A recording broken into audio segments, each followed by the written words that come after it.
मुगलों का शासन आया भारत देश में, अंग्रेजों का शासन आया, तो इस देश में सबसे ज़्यादा इन्होंने क्या किया, क्या छीना? हिंदुओं की पहचान छीनी, हमारे धर्म को छीनने की कोशिश करी। सबसे पहले क्या मिटाया? हमारे माथे का तिलक मिटाया, गले की कंठी जलाई, ब्राह्मणों की चोटियां काटी, शिखा काटी, जनेऊ काटे। क्योंकि भैया आदमी का ये जो स्वरूप, ये जो उसकी पहचान होती है ना, ये उसकी आत्मा होती है। वो अगर उससे छीन ली जाएगी तो मतलब ये उसकी मृत्यु है, उसकी मौत है। वो छीना, पर वो छीना तो ऐसा छीना कि अब क्या बताएं, हृदय में कहने में भी बहुत पीड़ा होती है कि चलो वो समय चला गया, चला जाने के बाद आज के समय में तो हमारे पास भगवान की कृपा से कितना अच्छा बढ़िया देश है, कथाएं हो रही हैं, भगवान नाम कीर्तन हो रहा है, लेकिन अभी भी हम उस गुलामी से नहीं निकल पा रहे हैं। अभी भी हमारे माथे पर जो चंदन छुटाया गया वो वापस नहीं आया है, अभी भी हमारे गले की माला वापस नहीं आई है, अभी भी हमारी शिखा जनेऊ वापस नहीं आया। ब्राह्मण होकर के ब्राह्मण के बालकों को चोटी रखने में शर्म आती है, जनेऊ धारण करने में शर्म आती है।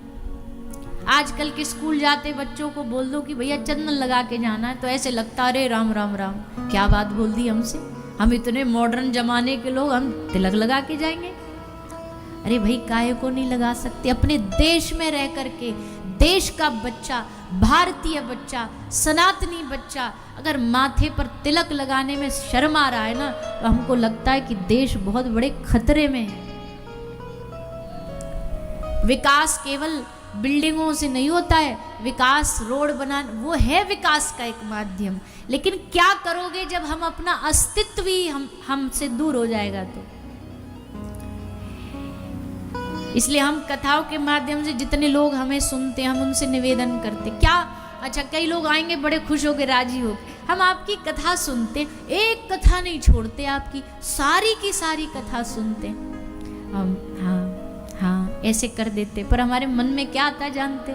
हमने कहा तूने इतनी कथा सुन ली, एक कथा नहीं छोड़ी, सब कथा सुन रखी है, और फिर भी अभी तक तुम्हारा माथा सूना है, माथे पर तिलक नहीं है, तो इसका मतलब तुमने अभी तक कुछ भी नहीं सुना। हमारी सबरी कथा बेकार गई कहने की।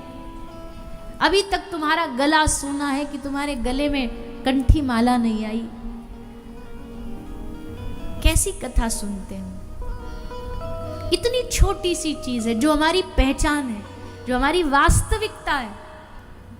अभी आजकल के बच्चों को मॉडर्न बनाने के चक्कर में बालों का उल्टा आड़ा टेढ़ा हेयर स्टाइल करवा लो, तुरंत कर लेंगे। कोई फिल्म में हीरो आ जाए, कोई टेढ़ी मेढ़ी वो स्टाइल मारता हुआ बालों की, तो पूरे देश में वही लहर चल जाएगी। वो बीच में नहीं आया था तेरे नाम, तो सबरे ऐसे ही हो गए। कोई फिर बीच में आया, उसने इतनी सी यहाँ चोटी रख ली पीछे, तो सब लोग, अच्छा हम बोले कि भैया चोटी रखो तो संकोच आएगा, शर्म आएगी, पर यहाँ वो रख ले कोई तो सबरे कॉपी मारने लग जाएंगे। बताओ, अपने साधु महापुरुषों की बात तो उनको अच्छी नहीं लगती, बढ़िया नहीं लगती। कोई महापुरुष कहते भाई मुंडन करा लो, अरे हम कैसे गंजे हो जाएंगे। फिर कोई आया बीच में हीरो, उसने स्टाइल मारी सबरे बालों पे, दो चार ऐसे यहाँ कट मारे वहाँ कट मारे, तो फिर हाँ चलो हम भी ऐसे ही करें। हम बस इतना कहना चाहते कि भैया अपनी संस्कृति, अपने संस्कार छोड़ के भूल के जाओगे कहाँ? आज के युवाओं को ये बात अब नहीं समझ आ रही, इस समय तो कब समझ आएगी। पूरा साधु समाज लगा हुआ है तुमको धर्म से जोड़ने के लिए। कितने बड़े बड़े महापुरुष अपना जीवन तुम्हारे लिए न्यौछावर कर रहे हैं, अपनी वाणी, अपने व्यवहार, अपने कर्तव्य सब निभा रहे हैं। अब भी नहीं जागोगे तो कब जागोगे? अब भी चंदन लगाने में संकोच करोगे, अब भी माला करने में तुम्हें संकोच होगा, कब करोगे? अपने बच्चों को सिखाइए, अपने बच्चों को बताइए।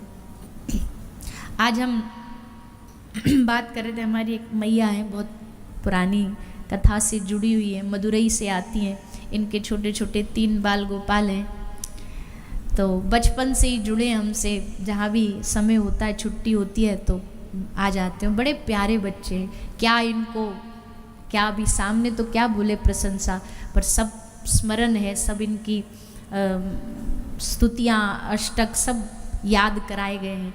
तो आज ही बात चल रही थी कि जिस स्कूल में ये पढ़ते हैं हमको बड़ा अच्छा लगा, पूरा इनका वो जो व्यवस्था जानी, पता था हमें कि ये पढ़ते हैं किसी दूसरे स्कूल में, गुरुकुल में, लेकिन व्यवस्था जानी तो हमको इतनी प्रसन्नता हुई कि सुबह 5 बजे जाना और शाम के 5 बजे तक स्कूल में ही रहना है। और स्कूल में केवल ये नहीं है कि बस पढ़ाते रहो पढ़ाते रहो पढ़ाते रहो, 1 घंटा नाम जाप कराएंगे, फिर थोड़ा कुछ गार्डनिंग कराएंगे, पुष्प चयन करना, फिर ठाकुर जी के लिए प्रसाद बनवाएंगे, प्रसाद बनाने की विधि बताएंगे। तो ये सारी चीज़ें बच्चों को सिखाई जा रही। अब हम तब भी हमने बोला और हम कथाओं में भी बोलते कि भैया आजकल सबसे बड़ी गलती यही हो रही है कि एक तो सारा दारोमदार माता पिता ने बच्चों की शिक्षा का डाल दिया स्कूलों पर। और स्कूल क्या कर रहे हैं? स्कूल क्या कर रहे हैं? किताब लाओ, किताब रटवाओ, सब्जेक्ट पढ़ाओ और बस इतना काम हो गया। इससे क्या बच्चे धर्म के बारे में सीखेंगे? गुरुकुल पद्धति 0 हो गई, गुरुकुल पद्धति कहीं बची नहीं है। बच्चों को धर्म के बारे में 0 नॉलेज है, 0। लेकिन ये बात इसलिए बताई जा रही है क्योंकि हम तो चले जाएंगे, हम मतलब अब उम्र तो सबकी जानी ही है, एक समय हम भी बूढ़े में गिने जाएंगे। भाई पुरानी पीढ़ी, जैसे बोलते हैं ना 90s के बच्चे तो 20s के बच्चे, वैसे भी हम सब चले जाएंगे। तब आगे आने वाली पीढ़ी को कैसे धर्म से जोड़ोगे? शिक्षा में धर्म नहीं है, घर में धर्म नहीं है, परिवार में धर्म नहीं है। तो भैया हम तो निवेदन करेंगे आप सबसे, घर में अपने जितना हो सके, ये सारी जिम्मेदारी घर के बड़े लोगों की है, सारी जिम्मेदारी घर के बड़े लोगों की है। समय निकालो, 1 घंटा निकाल के बच्चों के साथ बैठो, भगवत गीता पढ़ो, रामचरितमानस पढ़ो, भागवत पढ़ो, सब साथ में बैठ के 5 मिनट 10 मिनट कीर्तन करो। लेकिन माता पिता इतने व्यस्त हो गए, मॉडर्न हो गए, उनके ही माथे पे तिलक नहीं तो बच्चे कहाँ से लगाएंगे?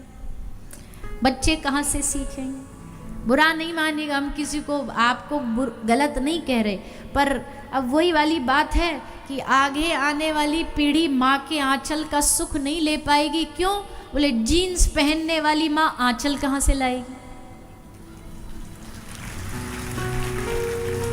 अब खुद ही हम नहीं बचा रहे तो फिर बचेगा कैसे? तो इतनी ड्यूटी तो हम आप सबकी लगा रहे हैं, ये होमवर्क है आप सबका। कल से आओ ना तो ये माथा सूना नहीं रहना चाहिए आपका। यहाँ आओ तो माथे पर चंदन लगा के आना। 7 दिन में आदत, और 7 दिन में चलो शर्म भी आती होगी अगर पहले पहले, तो आपके पास तो बहाना भी है। हम तो कथा में गए थे, किसी ने ऐसे छाप दिया बस। और लगना भी तो चाहिए ना, जब घर वापस जाओ तो शहर को पता लगना चाहिए भाई संबलपुर में कथा हो रही है, सब रे टीके छापे वाले घूम रहे हैं शहर में, ठाकुर जी की कोई ब्रिगेड आई है वो माथे पर तिलक छापा लगा करके।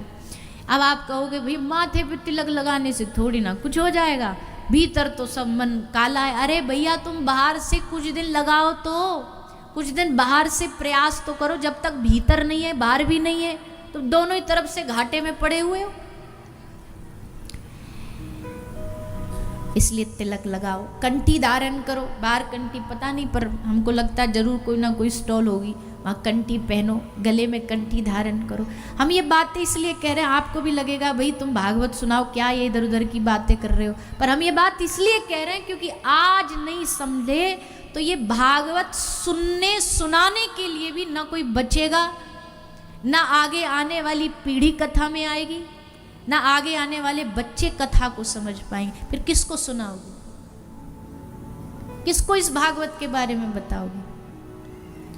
इसलिए घर में थोड़ा थोड़ा व्यवहार बदलिए, नियम बदलिए, शास्त्र अध्ययन करिए। बच्चों का जन्मदिन है, आप केक कटा रहे हो, आप यहाँ ले जा रहे हो, वहाँ ले जा रहे हो, उनको 5 मिनट के लिए गौशाला ले जाइए। अपने हाथ से बच्चों को तिलक करवा के आइए, गौ माता को गुड़ खिलवा के आइए, उनकी पूजा करा के आइए। बच्चों को पता हो नियम है घर का हमारा, कोई भी जन्मदिन होगा, शादी की वर्षगांठ होगी, कुछ भी होगा, पहले गौशाला जाएंगे, पहले वहाँ सेवा करेंगे, उसके बाद फिर कहीं और जाएंगे। हम मना थोड़ी कर रहे हैं कि आप पार्टी मत करो, हम ये थोड़ी कह रहे हैं कि आप दोस्तों के साथ मत जाओ, हम ये थोड़ी कह रहे हैं आपको सिनेमा नहीं जाना। ठीक है, वो आपका जीवन, आपकी रुचि, आपकी इच्छा, आपकी रुचि है तो करो, पर क्या उसके साथ साथ ये करना गलत होगा? सब कोई करिए, सब कोई करिए, तभी धर्म बचेगा, तभी राष्ट्र बचेगा, तभी संस्कृति बचेगी। नहीं तो धीरे धीरे आज पूरा विश्व जो है ना, पूरे विश्व में अगर जहाँ हिंदुत्व का डंका होना चाहिए, वहाँ अपने भारत देश में अगर हम अपनी संस्कृति को लेके संकोच करेंगे, शर्माएंगे, तो हमारे लिए बड़े धिक्कार की बात है। चीज़ें तो बहुत हैं कहने को, पर बस इतना ही कहेंगे कि सावधान हो जाइए, समय है अभी कम से कम इतना तो समय है कि आप अपनी मर्जी से कथा, भागवत, सत्संग, तिल, एक समय कलयुग में वो भी आएगा जब कलयुग प्रचंड रूप पर होगा। त्रेता में ऐसा समय था, चंदन मिटा दिए जाते थे, जो कोई भगवान नाम ले जला दिया जाता था, हिरण्यकश्यपु द्वारा, कंस द्वारा, रावण द्वारा। आज हमारे पास तो भगवान की कितनी कलयुग में कृपा है, जो मन करे करो, जो मन करे भजन करो, संकीर्तन करो, कौन रोक रहा है आपको? इसलिए हम निवेदन करेंगे कि अपनी संस्कृति को डूबने न दो।